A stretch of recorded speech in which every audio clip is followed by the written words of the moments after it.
জন্য দাঁড়িয়ে আপনাদের সামনে আলোচনা শুরু করেছি। আমি জানি আপনাদেরও কষ্ট হচ্ছে, আজকে প্রচন্ড রোদ এবং এইভাবে আপনারা বসে আছেন, এখানে বাতাস প্রবেশ করার জায়গাও নাই।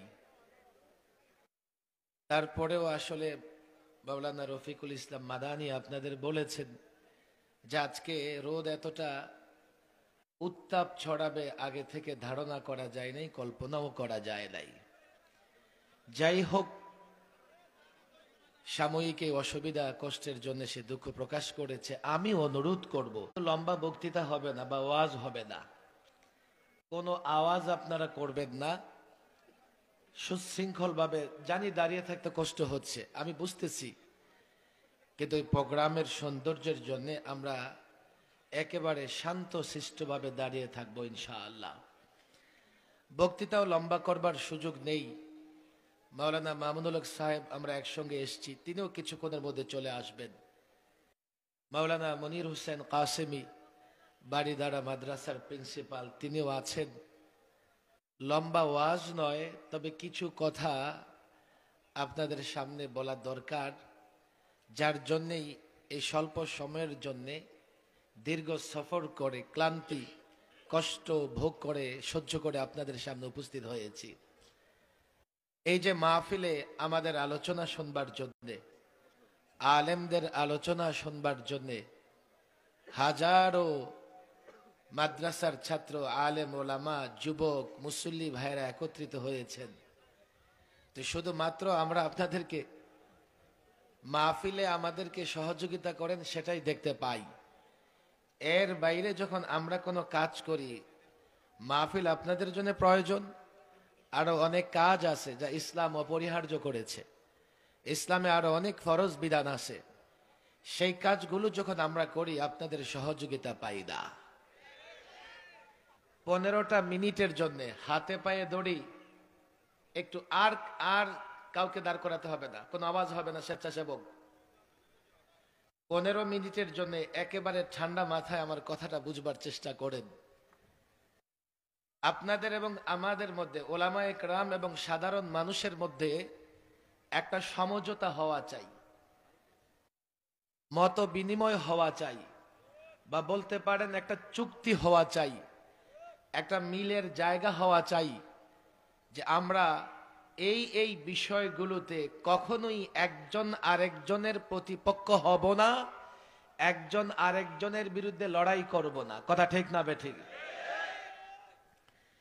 ঠান্ডা মাথায় না বুঝলে হয়তো বা আমি আপনাদের কথা বুঝাতে পারবো না। নেত্রকোনার মানুষ আমি জানি, ধর্মপ্রাণ মানুষ, আলেম ওলামাদের আপনারা মহব্বত করেন, ভালোবাসেন। আমরাই আসলে সময় দিতে পারি না। এবছর নেত্রকোনায় কোনো প্রোগ্রামে আসতে পারিনি। গতবার বেশ কয়েকটা প্রোগ্রামে এসেছিলাম, অনেক কষ্ট হয় সফর জার্নি, বিশেষ করে রাতে আর ঢাকা ফেরা যায় না, এত কুয়াশা পড়ে নেত্রকোনায়। আমি আপনাদের কাছে এমন কিছু বিষয় তুলে ধরতে চাই যেই বিষয়গুলোতে আপনারা এবং আমরা একমত। একটা বিষয় মনে রাখবার চেষ্টা করবেন, আমরা সবাই, আমি, আপনি, আপনারা দুনিয়ার কল্যাণ এবং আখিরাতের মুক্তি চাই। কথা ঠিক না বেঠিক? ভোলা যাবে না, কিন্তু মনে রাখতে হবে, 1 নাম্বার সমঝোতা, 1 নাম্বার ঐক্য, 1 নাম্বার মিল, 1 নাম্বার চুক্তি বলতে পারেন, সেটা হচ্ছে আমাদের আপনাদের ভেতরে কোনো দ্বিমত নাই, কোনো মতানৈক্য নাই। আমরা সবাই দুনিয়ার কল্যাণ এবং আখিরাতের মুক্তি, অর্থাৎ জাহান্নাম থেকে নিজেকে মুক্ত রেখে জান্নাতে যেতে চাই। কথা ঠিক না বেঠিক? 2, আমরা দুনিয়ার কল্যাণ এবং আখিরাতের মুক্তি চাই, কিন্তু প্রশ্ন হচ্ছে সেটা কোন পথে আসবে। 2 নম্বর সমঝোতা বুঝবার চেষ্টা করবেন। 2 নম্বর সমঝোতা হচ্ছে, আমরা মুসলমান প্রায় সবাই মনে করি যে দুনিয়ার কল্যাণ, আখিরাতের সফলতা, আখিরাতের মুক্তি আসবে ইসলামের পথে। কথা ঠিক না বেঠিক? কয়টা হয়েছে? 1 নাম্বার, আমরা আপনারা একমত দুনিয়ার কল্যাণ এবং আখিরাতের আমরা মুক্তি চাই, কথা ঠিক না ঠিক? দুই, এই দুনিয়ার কল্যাণ আর আখিরাতের মুক্তি আসবে কোন পথে? ডেমোক্রেসি গণতন্ত্রের পথে, সেকুলারিজমের পথে, সোশ্যালিজমের পথে, ন্যাশনালিজমের পথে, বহুত্ববাদের পথে, না ইসলামের পথে? বুঝে শুনে একমত হবেন, কিন্তু বুঝে শুনে একমত হবেন। তিন, লাস্ট সমঝোতা, ওলামায়ে কেরাম বাধ্য, তারা ইসলামের পক্ষে কথা বলবে, আমর বিল মারুফ নাহি আনিল মুনকার করবে, অর্থাৎ লোকদেরকে সৎ পথে আহ্বান করবে আর অসৎ পথ থেকে লোকদেরকে বারণ করবে। এ কাজ করতে ওলামায়ে কেরাম বাধ্য করেছেন কে? কোরআনুল কারীমের সূরাতুল মায়েদা ওলামাদের বলি, ছাত্র জনতাকে বলি, যদি সাধারণ মানুষ আমার কথা বুঝতে না পারে, আপনাদের দায়িত্ব হচ্ছে, আপনারা যদি বুঝে থাকেন, দয়া করে মানুষের কাছে আমাদের কথাগুলো পৌঁছে দেবার চেষ্টা করবেন। আমরা কেন বাধ্য? সূরাতুল মায়েদা আয়াত নাম্বার 63 মনে রাখবেন। এই আয়াতে আল্লাহ তাবারক ওয়া তাআলা আলেমদের জন্য কঠোর বার্তা দিয়েছেন। আলেমের অনেক ফজিলত আছে, আলেমের অনেক মর্যাদা আছে, কিন্তু এই আয়াতে আলেমদের জন্য একটা কঠোর বার্তা দিয়েছেন। হযরত আব্দুল্লাহ ইবনে আব্বাস বলেন, এই আয়াতে আলেমদের জন্য যে কঠোর বার্তা দিয়েছেন আল্লাহ, অন্য কোন আয়াতে এতটা কঠোর বার্তা দেন নাই। কি সেটা? কোন আলেম যদি, কোন ধর্ম গুরু, কোন পীর, ইসলামী জ্ঞানে পণ্ডিত ব্যক্তিত্ব যদি লোকদেরকে মিথ্যে কথা, দুর্নীতি, অপছন্দনীয় কাজ, যা আল্লাহ পছন্দ করেন না, এমন কাজ থেকে লোকদের বিরত না রাখেন, লাউলা ইয়ানহাহুমুর রাব্বানিয়ুনা ওয়াল আহবাব আন কাউলিহিমুল ইসম ওয়া আকলিহিমুস সুহত। প্রথম, কাউলিহিমুল ইসম মানে মিথ্যে কথা, কুফর মিথ্যা, শিরক মিথ্যা, বিদআত মিথ্যা, কোরআন সুন্নাহ হচ্ছে সত্য, কথা ঠিক না বেঠিক? ওয়া আকলিহিমুস সুহত, ঘুষ, সুদ, দুর্নীতি করে মানুষের টাকা উপার্জন করা, আমরা যেটাকে বলি দুর্নীতি বা অবৈধ উপার্জন। আলেমদের দায়িত্ব হচ্ছে যাবতীয় মিথ্যা, অনৈতিক কাজ, দুর্নীতি থেকে লোকদের নিষেধ করা।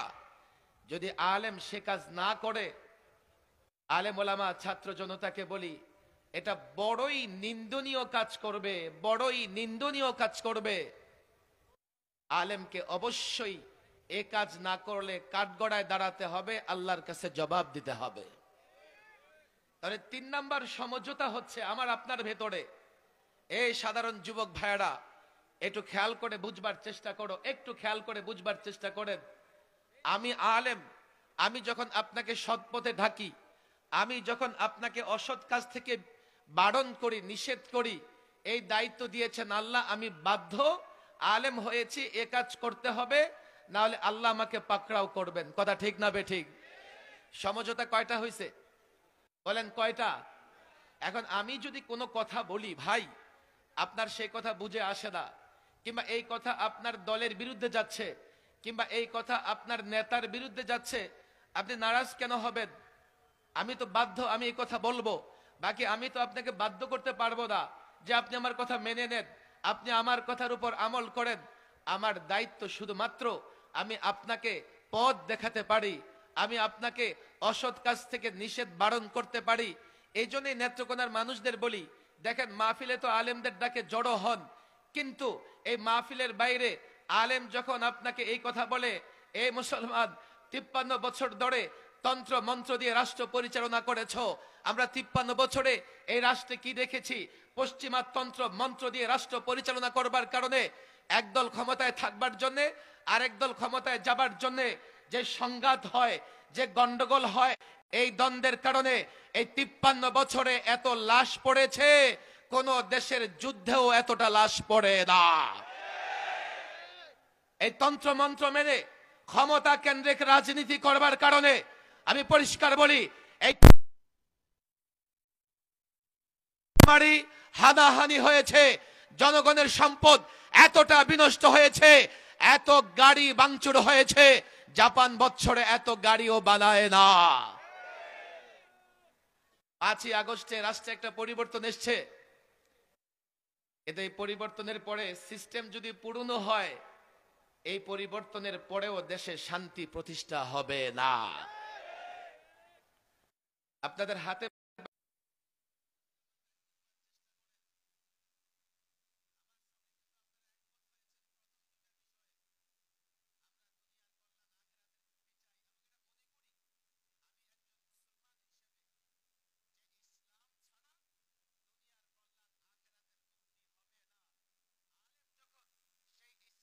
কথা বলতে বাধ্য হয়, আমরা তখন আলেমকে ব্যক্তি জীবনে কিছু কথা বললে মেনে নিলেও আমরা সামগ্রিক বিষয় নিয়ে ইসলামের দিক নির্দেশনা তুলে ধরলে এই যুবকেরা আমাদের সঙ্গ দেয় না।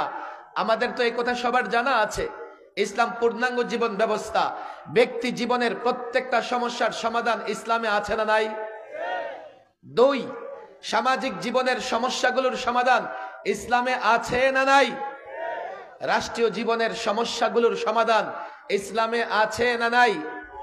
রাসূল সাল্লাল্লাহু আলাইহি ওয়াসাল্লাম মদিনায় রাষ্ট্র পরিচালনা করেছেন, হযরতে আবু বকর, হযরতে ওমর, হযরতে ওসমান, হযরতে আলী। তাহলে তুমি মুসলমান হিসেবে ইসলাম দিয়ে রাষ্ট্র পরিচালনা করতে তোমার সমস্যা কোথায়? বরং ইসলাম দিয়ে তো রাষ্ট্র পরিচালনা করেই না, আবার তাদের দাবি হচ্ছে কোরআনে নাকি রাজনীতি নাই। আচ্ছা, আমার প্রশ্ন হচ্ছে, যদি কোরআনের রাজনীতি না থাকে, তুমি একজন মুসলমান সেই রাজনীতি কেমনে করো? একজন মুসলমান তো কোরআনের বাইরে কোনো কিছুই করতে পারে না। বলবে হুজুর কোরআনের রাজনীতি নাই মানে নোংরা রাজনীতি নাই। আরে ভাই, নোংরা রাজনীতি তো দেশের কেউ সমর্থন করে না, তুমি নোংরা রাজনীতি কেন করো? সেটা করবার দরকার কি? আমি যখন ইসলামী রাজনীতির কথা বলি, এটা মনে করবেন না যেটা আমার মৌলভী সাহেবের করা লাগবে। আপনারা যারা রাজনীতি করেন, রাষ্ট্র চালাতে চান, ক্ষমতা চান, আপনারাও করতে পারেন। আমি তো পরিষ্কার বলি, যদি ইসলাম মেনে রাজনীতি করেন 5 বছর নয় 50 বছর, 500 বছর ক্ষমতায় থাকতে পারবেন। ইসলাম মেনে যদি রাজনীতি করেন, রাষ্ট্র চালান, 56,000 বর্গ মাইলের বাংলাদেশ নয় গোটা পৃথিবী শাসন করতে পারবেন। বুঝবার চেষ্টা করেন, এই জায়গায় তো যত গন্ডগোল। মাহফিলে আমি যখন ডাকি আপনি আসেন, কিন্তু আমি যদি রাষ্ট্র ব্যবস্থা কোরআন দিয়ে পরিচালিত করতে চাই, তখন কিন্তু আপনারা আমার সঙ্গ দেন না। এই জন্য সমঝোতায় আসেন, চুক্তিতে আসেন, বুঝবার চেষ্টা করেন। আমি বাধ্য, যেহেতু ইসলাম পূর্ণাঙ্গ জীবন ব্যবস্থা, আমি ইসলামের সব দিক নিয়ে আলোচনা করতে বাধ্য।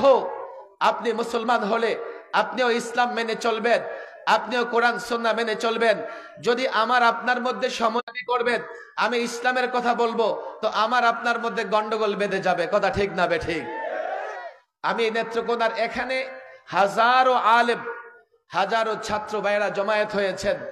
আমি মনে করি এই জায়গায় যদি আলেম ওলামা এবং সাধারণ মুসলমান যুবকদের ভেতরে একটা চুক্তি হয়ে যায়, একটা সমঝোতা হয়ে যায়, সারা বাংলাদেশে ইসলাম প্রতিষ্ঠা করা যাক আর না যাক, নেত্রকোনায় ইসলাম প্রতিষ্ঠিত হবে, কেউ ঠেকাতে পারবে না। হাতে পায়ে ধরে এই জন্যই বলছি, দেখেন আমি গত 16 বছরে 3 বার সরকারি মেহমান ছিলাম। সর্বশেষ 21, 22, 23-এর একটা অংশ ওই পলাতক সরকার ইচ্ছে মতো আমাকে মেহমানদারি করেছে। শেষবার 2.5 বছর মেহমানখানায় অনেক কষ্ট ভোগ করতে হয়েছে, স্বীকার করতে হয়েছে। তো একটা প্রশ্ন বারবার আমি তাদের জিজ্ঞেস করেছি, আমার অন্যায়টা কি বলো, বলো। মাছি মেরেছি, মশা মেরেছি, গাড়ি ভাঙচুর করেছি, বলো অন্যায়টা কি? তাদের কথাবার্তা থেকে কয়েকটা অন্যায় আমার সামনে যা স্পষ্ট হয়েছে। আমার অন্যায় ছিল, আমি যত্র তত্র মূর্তি স্থাপন করে এই মুসলমানদের যুবকদের ঈমান ধ্বংস করার যে ষড়যন্ত্র, তার বিরোধিতা করেছি। একটা বিষয় স্পষ্ট দেখেন, আইন শৃঙ্খলা বাহিনী এখানে আছে, আমাদের অবস্থান বারবার স্পষ্ট করেছি। যারা যে সমস্ত ধর্মের লোকেরা মূর্তি পূজা করে, তারা তাদের ধর্ম পালন করতেছে, আমরা কাউকে বাধা দেই না। এবং বাংলাদেশে সংখ্যালঘু বা অমুসলিমরা শুধু নিরাপদ নয় জামাই আদরে বসবাস করে। দু চার জায়গায় তারা যদি আক্রান্ত হয়, সেটা ধর্মের কারণে না, সেটা কোনো রাজনৈতিক কারণে কিংবা কোনো স্বার্থকেন্দ্রিক কারণে। আমরা অনেক জায়গায় সংখ্যালঘু যখন আক্রান্ত হয়েছে নিজেরা গিয়েছি। কেন আক্রান্ত হবে? ইসলাম সাম্প্রদায়িক সম্প্রীতির ধর্ম। সম্প্রদায়ে সম্প্রদায়ে মারামারি ইসলাম সাপোর্ট করে না। বাংলাদেশ সাম্প্রদায়িক সম্প্রীতির দেশ, তাহলে কেন মুসলিমদের উপর আক্রমণ হবে? ইসলামের সৌন্দর্য হচ্ছে দাওয়াত দিয়ে মানুষকে ইসলামের যে শান্তির বিধানগুলো মানুষের সামনে পেশ করে তাকে ইসলামের ছায়াতলে নিয়ে আসা। জবরদস্তি করে কাউকে মুসলমান বানানো এটা মুসলমানদের কাজ না, এটা হচ্ছে পৌত্তলিক সনাতনী ধর্মের লোকদের কাজ। আজকেও সামাজিক যোগাযোগ মাধ্যমে ভারতের এক ভিডিও ভাইরাল হয়েছে। 10 বছর 11 বছরের 3-4টা বাচ্চাকে জোর করা হচ্ছে, বলো জয় শ্রীরাম, বলো জয় শ্রীরাম। আবার তারাই তাদের মিডিয়াগুলো বলে যে বাংলাদেশে নাকি সংখ্যালঘু নির্যাতিত হয়। আমি তো পরিষ্কার বলি, আমি চ্যালেঞ্জ করি, গোটা মিডিয়াকে চ্যালেঞ্জ করি, 53 বছরে একটা ঘটনা দেখাও যে একজন মুসলমান অন্য কোন ধর্মের লোকদের বাধ্য করেছে আল্লাহু আকবার স্লোগান দিতে। এই 53 বছরের বাংলাদেশে একটা ঘটনা দেখাও একজন অমুসলিম তার ধর্মীয় পোশাক পরে সরকারি অফিসে যেতে বাধাপ্রাপ্ত হয়েছে, বেসরকারি অফিসে যেতে বাধাপ্রাপ্ত হয়েছে। 53 বছরে একটা ঘটনা দেখাতে পারবে না, অথচ প্রতিবেশী দেশে হিজাব পরে একজন মুসলিম নারী কলেজে যেতে পারে নাই। আমি তো বলি 53 বছরে একটা ঘটনা দেখাও। আমরা বাংলাদেশে দেখেছি সরকারি জায়গায় মসজিদ নির্মাণ হয়েছে, মসজিদ ভেঙে ফেলা হয়েছে, মন্দির ভেঙেছে, একটা ঘটনা দেখাতে পারবে না। এদেশে কোথাও সংখ্যালঘু নির্যাতিত হয় না। এগুলো উগ্রবাদী হিন্দুত্ববাদীদের ষড়যন্ত্র।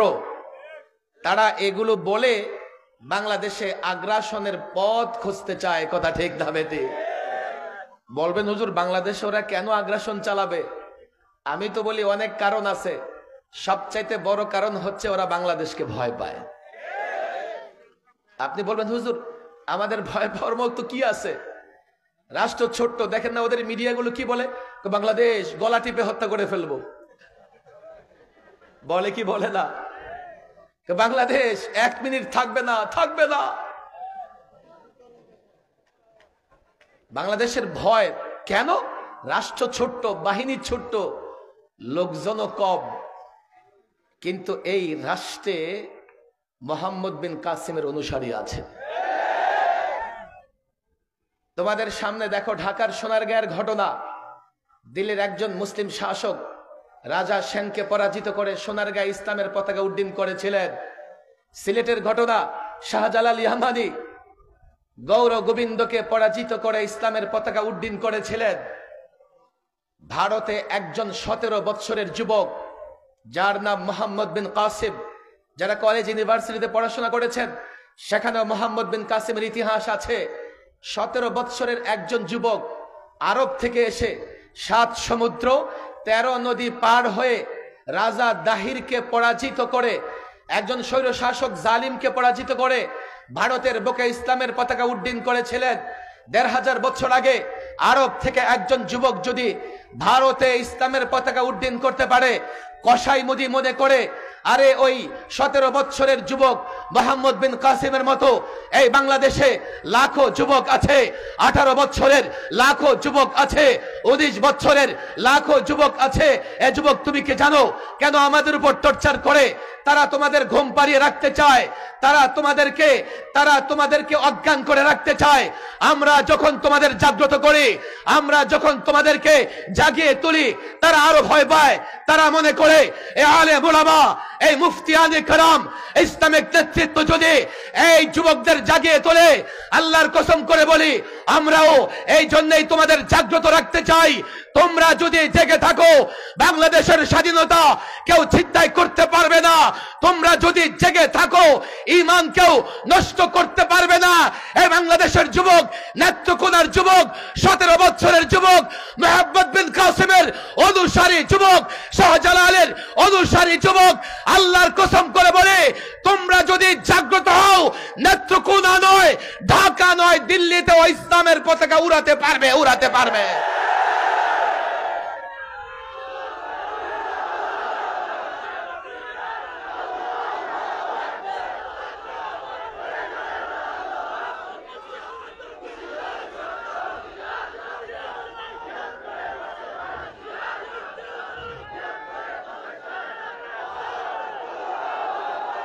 আমি তো পরিষ্কার বলি, আমরা যতটা না তাদের আগ্রাসনের ভয় পাই, তারা ততটা আমাদেরকে নিয়ে ভয় পায়।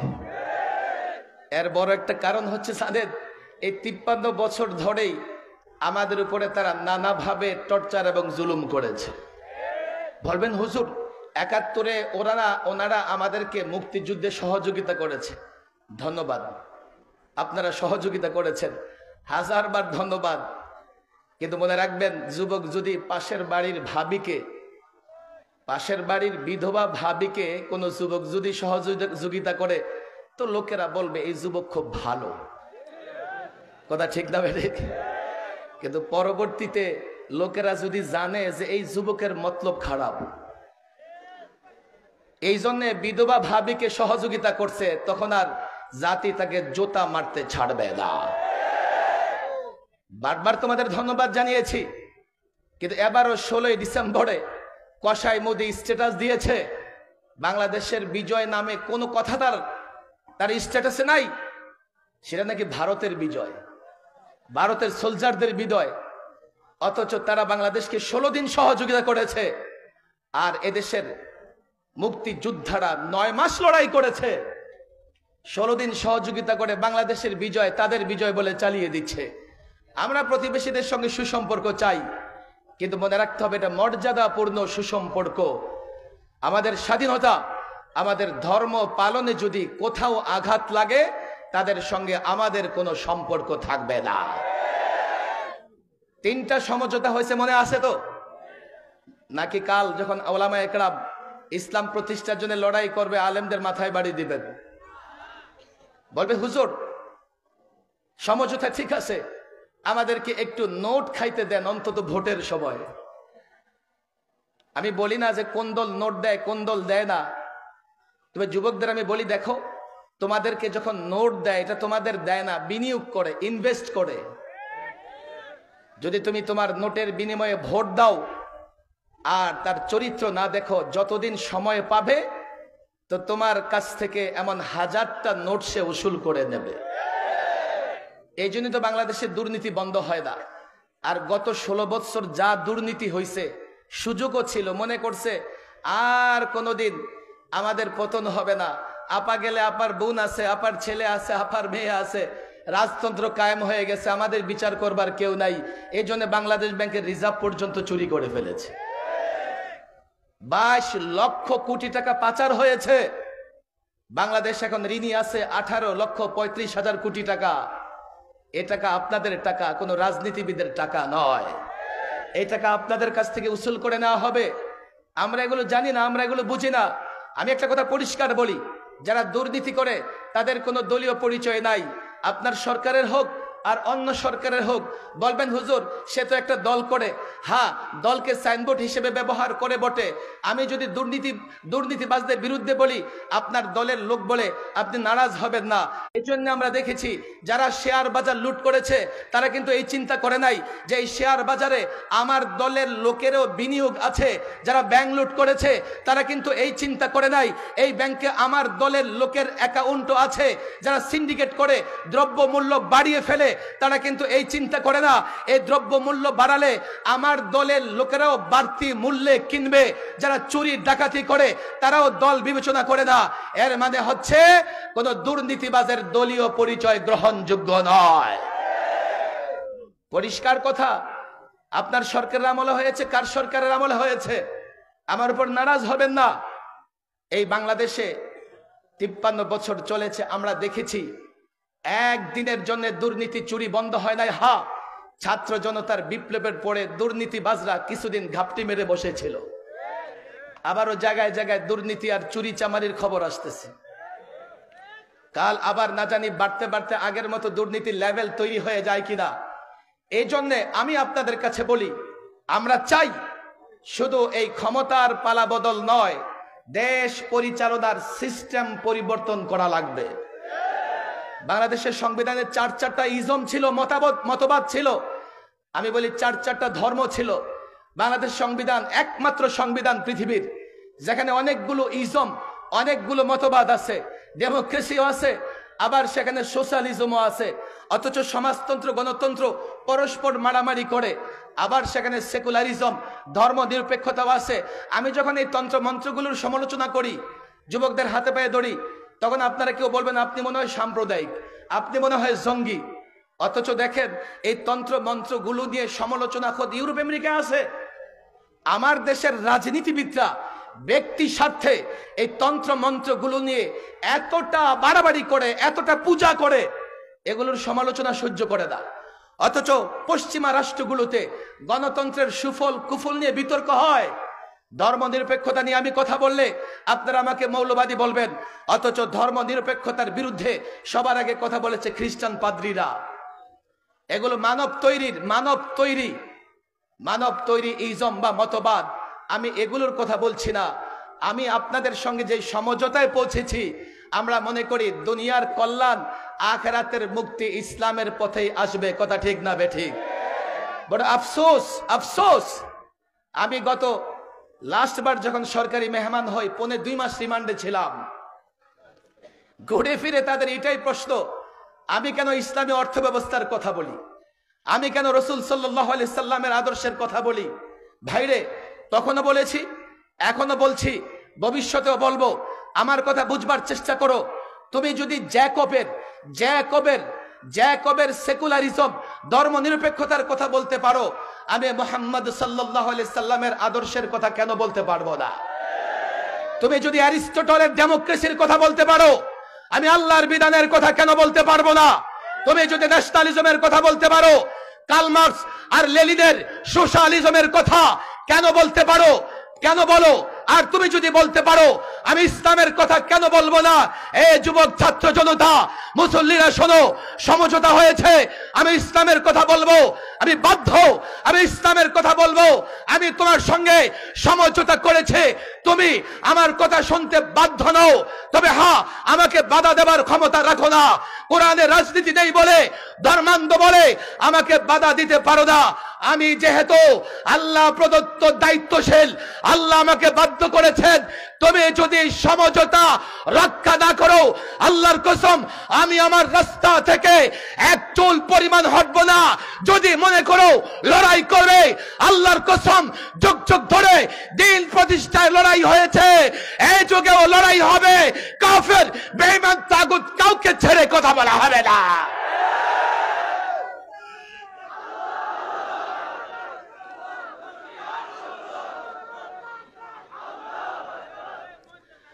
অনেক কথা, প্রচন্ড গরম, আমিও জানি। আমি লম্বা কথা বলবো না। আমারও একেবারে আবার দেখেন, সূর্য আমার চেহারার দিকে আবারও আসতেছে। সূর্য যখন আমার একেবারে চেহারার উপরে পড়ে, আমার চোখে একটু প্রবলেম হয় না। আজকে আমাদের এবং আপনাদের ভেতরে এই যে সমঝোতা, এই যে চুক্তি হচ্ছে, মনে রাখবেন তো ইনশাআল্লাহ। করণীয় কি? 32 বছর আগে হযরত মুহাম্মদুল্লাহ হাফিজ হুজুর তওবার রাজনীতি ডাক দিয়েছিলেন। বুঝেন কেন? আমরা এই জমিনে খলিফা, আল্লাহর প্রতিনিধি। আর যে প্রতিনিধি হয় তার কাজ হচ্ছে তাকে যে বিষয়ের প্রতিনিধিত্ব করতে বলা হবে সেই বিষয়ে সে পালন করবে, অন্যটা পালন করতে পারবে না। 32 বছর আগে হাফিজ হুজুর রাহিমাহুল্লাহ এই রাজনীতিবিদদের আহ্বান জানিয়েছিলেন, আল্লাহর প্রতিনিধি হিসেবে, খলিফা হিসেবে খেলাফত, এই জমিনে প্রতিনিধিত্ব কায়েম করা, অর্থাৎ আল্লাহর বিধানগুলো বাস্তবায়ন করাই আমাদের দায়িত্ব। কথা ঠিক না বেঠিক? আগের শাসকরা করে নাই।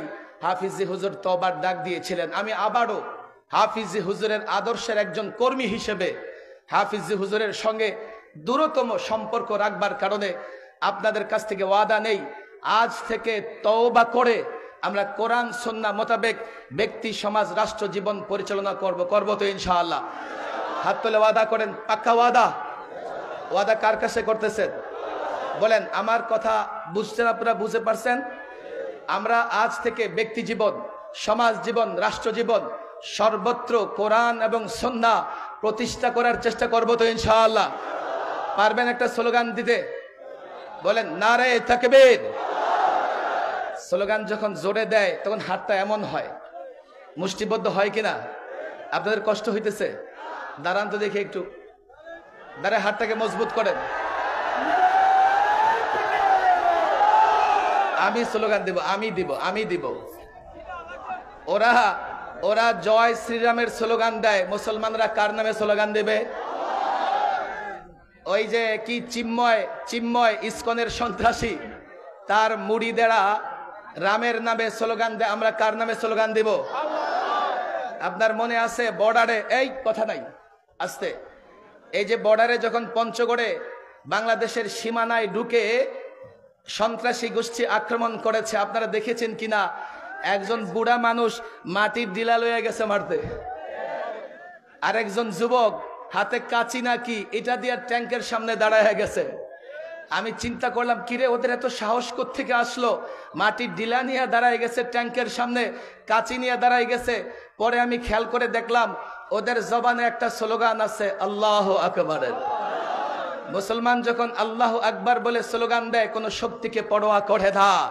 আল্লাহু আকবার বলে স্লোগান দিয়ে মাটির ডিলা নিক্ষেপ করলে অ্যাটম বোমার চাইতেও বেশি শক্তিশালী হয়ে যায়। সেদিন থেকে আমি মনে করেছি আমাদের যুবকদের স্লোগান হবে কার নামে? হাত মুষ্টিবদ্ধ করো, হাত মুষ্টিবদ্ধ করো, বলো নারায়ে তাকবীর, নারায়ে তাকবীর, লিল্লাহে তাকবীর, লিল্লাহে তাকবীর। কোরআন সুন্নাহর আলো, কোরআন সুন্নাহর আলো। আলেম ওলামা যেখানে, আলেম ওলামা যেখানে, মাদ্রাসা মসজিদ যেখানে, মাদ্রাসা মসজিদ যেখানে, ওয়াজ মাহফিল যেখানে, থাকবো তো আলেমদের সঙ্গে, থাকবো তো ইনশাআল্লাহ। আলেমদের বিরোধিতা করবো না তো ইনশাআল্লাহ। কষ্ট হচ্ছে আপনাদের? একটা প্রশ্ন তো আছে আমার, যে ওদের মৌলভী সাহেব তো খারাপ আছে, তো ওর পিছনে জামু। দু একজন মৌলভী ঝামেলা করে না, পারে না? আচ্ছা, ডাক্তারদের মধ্যে ঝামেলা নাই, তো কাল থেকে কি করবেন? অসুস্থ হলে ডাক্তারের কাছে না গিয়ে ইঞ্জিনিয়ারের কাছে যাবেন, গিয়া বলবেন যে ইঞ্জিনিয়ার সাহেব একটু রড বালি দিয়ে আস্তর করে দেন, শরীরটা ভালো না। আবার ইঞ্জিনিয়ারের মধ্যে বাস মার্কা ইঞ্জিনিয়ার আছে না নাই? যখন বাড়ি বানাবেন, কাল থেকে আমি মুফতি সাহেবের কাছে আসবেন, যে মুফতি সাহেব আপনি খুব ভালো মানুষ, একটা বাড়ি বানায় দেন। আর মুফতি সাহেব যদি আপনারা মহব্বত করে বাড়ি বানায় দেয়, ইট বালি সিমেন্টও নষ্ট হবে, মাথাটাও ছাদ ভেঙে পড়ে মাথাটাও নষ্ট হবে। কথা ঠিক না বেঠিক? আলেমদের দু চারজন ঝামেলা হলেই কি আলেম ছেড়ে অন্য কোথাও যাওয়া যাবে? কেউ ঝামেলা হলে বাদ দেন, কিন্তু সমস্ত আলেম কখনোই হক থেকে বিচ্যুত হবে। আর কোন নবী আসবে? আমাদের নবী শেষ নবী, কিয়ামত পর্যন্ত দ্বীনের পক্ষে কাজ করবে নায়েবে নবী, ওলামা একরাম। কথা ঠিক না বেঠিক? আমার সঙ্গে যে চুক্তি করেছেন মনে থাকবে তো ইনশাআল্লাহ? ইসলাম ছাড়া কল্যাণের আর কোন পথ? ব্যক্তি জীবন, রাষ্ট্র জীবন, সমাজ জীবন সর্বত্র ইসলাম প্রতিষ্ঠা করবো তো ইনশাআল্লাহ। আর স্লোগান দেব কার নামে? বেশি বেশি বাজারে, পথে, ঘাটে কার নামে স্লোগান দেব? যদি আল্লাহর নামে স্লোগান দিতে পারো, মাটির ডিলা নিয়া কাফেরের মোকাবেলায় দাঁড়াতে পারবে, কাফের তোমার মোকাবেলায় টিকতে পারবে না। দিবা তো আল্লাহর নামে স্লোগান, দিবা তো আল্লাহর নামে স্লোগান। আল্লাহ তাবারক ওয়া তাআলা এই নেত্রকোনার পূর্ব ধলার সমস্ত ওলামা একরাম, ছাত্র জনতা, মুসল্লি ভাইদেরকে দ্বীনের জন্য কবুল করে নিন। প্রচন্ড গরম, মেহমানরা আসতেছে, ইনশাআল্লাহ খুব দ্রুতই এই প্রোগ্রাম হয়তোবা শেষ হবে। আল্লাহ আমাদের তৌফিক দান করুন। ওমা তৌফিকি ইল্লা বিল্লাহ ওমা আলাইনা ইল্লাল বালাগ।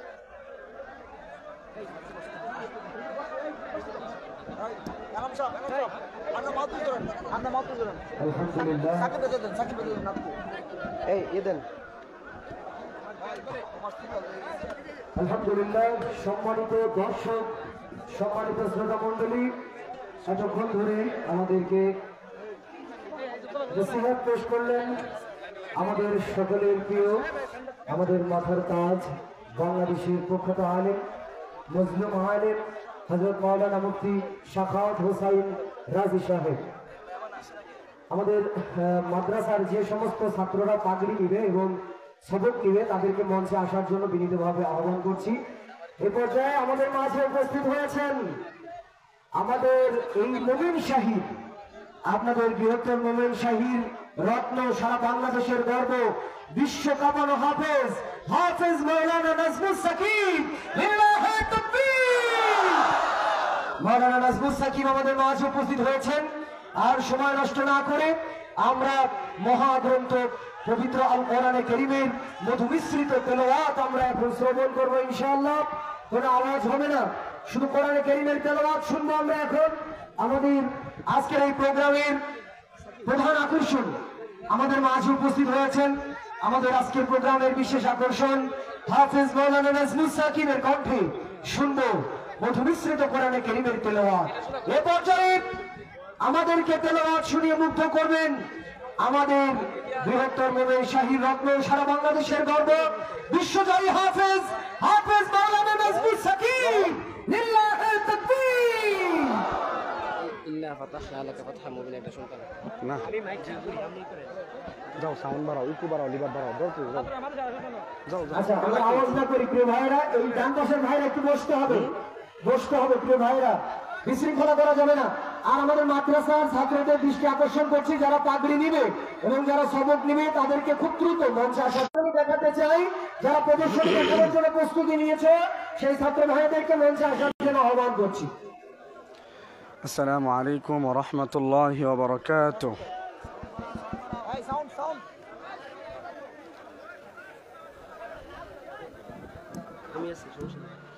আসসালামু আলাইকুম ওয়া রাহমাতুল্লাহি ওয়া বারাকাতুহু।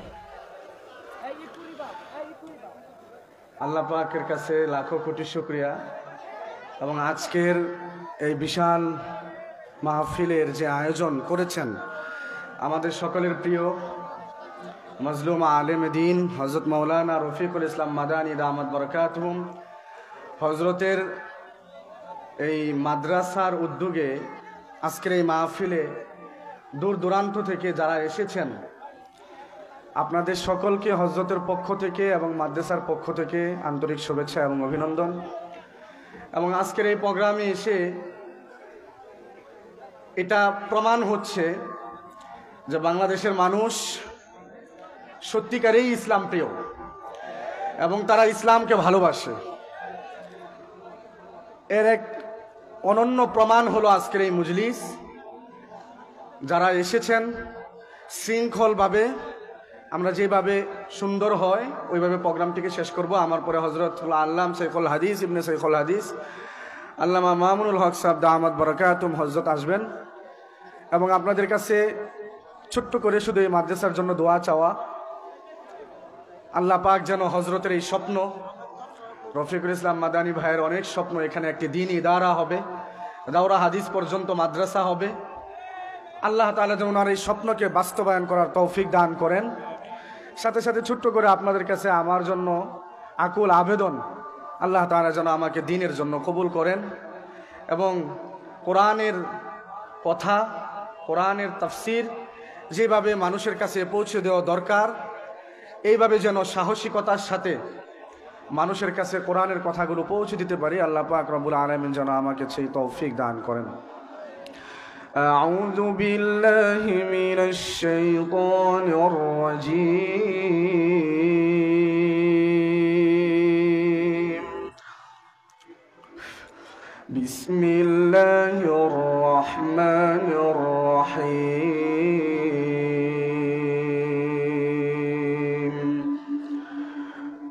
والذين هاجروا في سبيل الله ثم قتلوا أو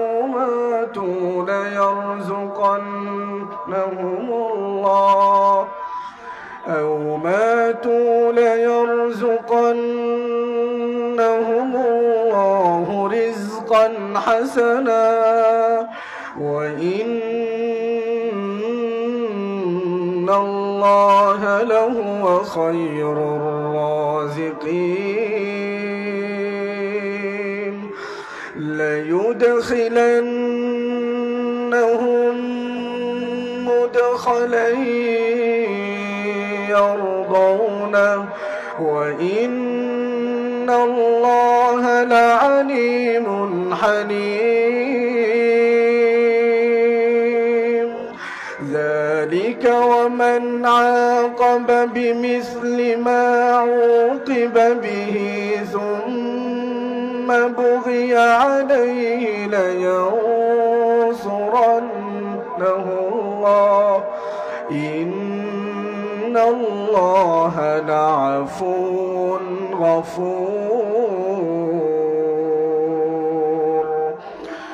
ذلك بأن الله يولج الليل في النهار ويولج النهار في الليل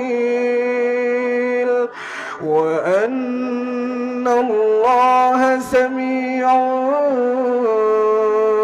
بصير ذلك بأن الله هو الحق وأن ما يدعون من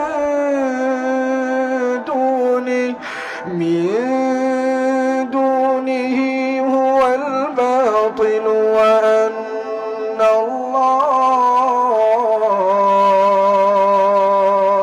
وأن الله هو العلي الكبير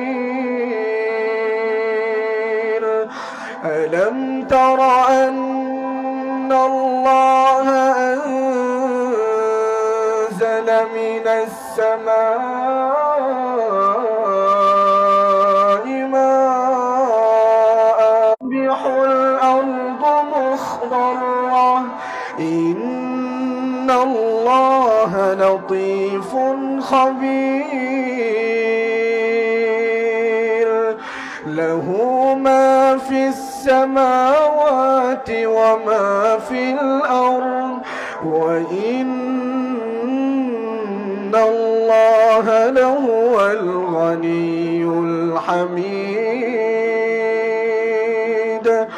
ألم تر أن الله سخر لكم ما في الأرض والفلك تجري في البحر بأمره ويمسك السماء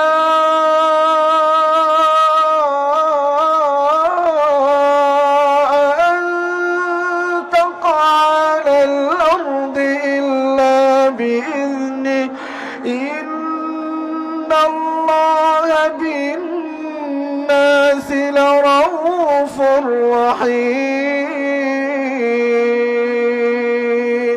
وهو الذي أحياكم ثم يميتكم ثم يحييكم إن الإنسان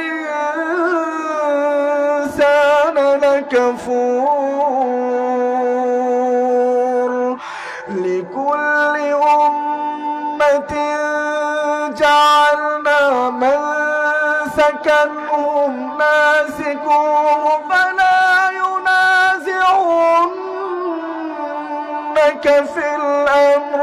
فلا ينازعنك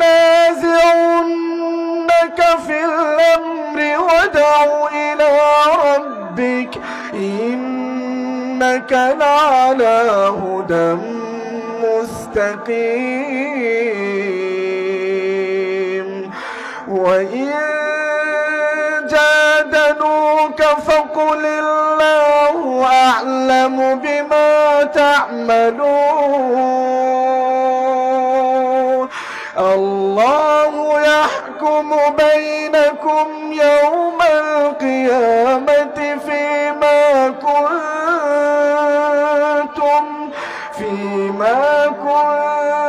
كنتم فيه تختلفون ألم تعلم أن يعلم ما في السماء والأرض إن ذلك في كتاب إن ذلك على الله يسير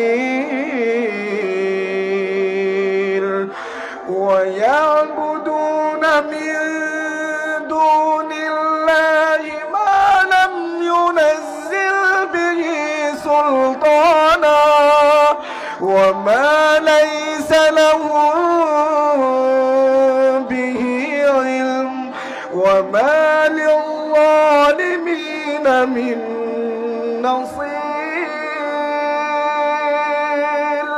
وإذا تتلى عليهم آياتنا بينات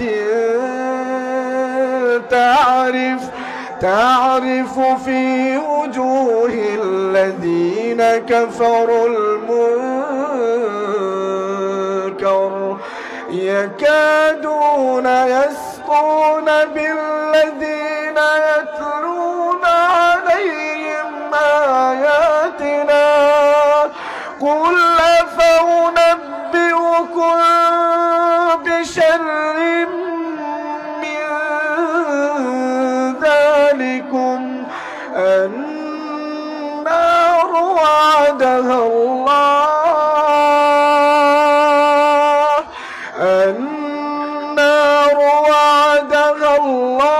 الذين كفروا وبئس المصير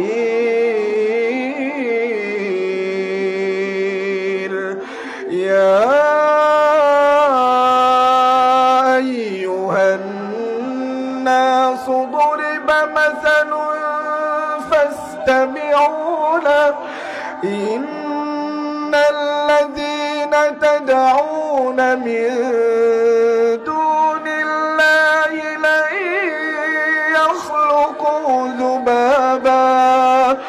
لن يخلقوا ذبابا ولو اجتمعوا له وإن يسلبهم الذباب شيئا لا يستنقذوه منه ضعف الطالب والمطلوب ما قدر الله حق قدره إن الله لقوي عزيز الله يصطفي من الملائكة رسلا الله يصطفي من الملائكة رسلا ومن الناس إن الله سميع بصير يعلم ما بين أيديهم وما خلفهم وإلى الله ترجع الأمور يا أيها الذين آمنوا اركعوا واسجدوا واعبدوا ربكم وافعلوا الخير لعلكم تفلحون وجاهدوا في الله حق جهاده هو اجتباكم وما جعل عليكم في الدين من حرج ملة أبيكم إبراهيم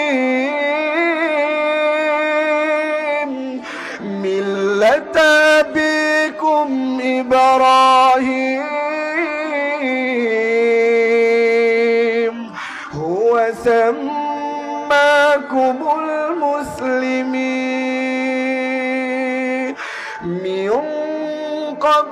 وفي هذا ليكون الرسول شهيدا عليكم وتكونوا شهداء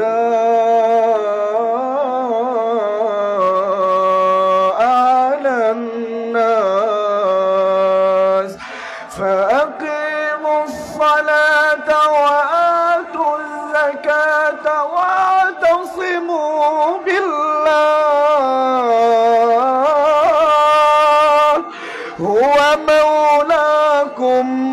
هو مولاكم فنعم المولى ونعم النصير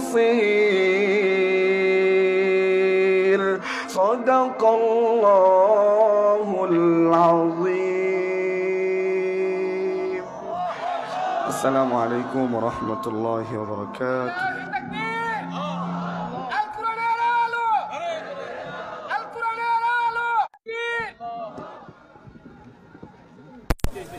মাশাআল্লাহ, আলহামদুলিল্লাহ। আমাদের সবাই ভিডিওটা শেয়ার করবেন।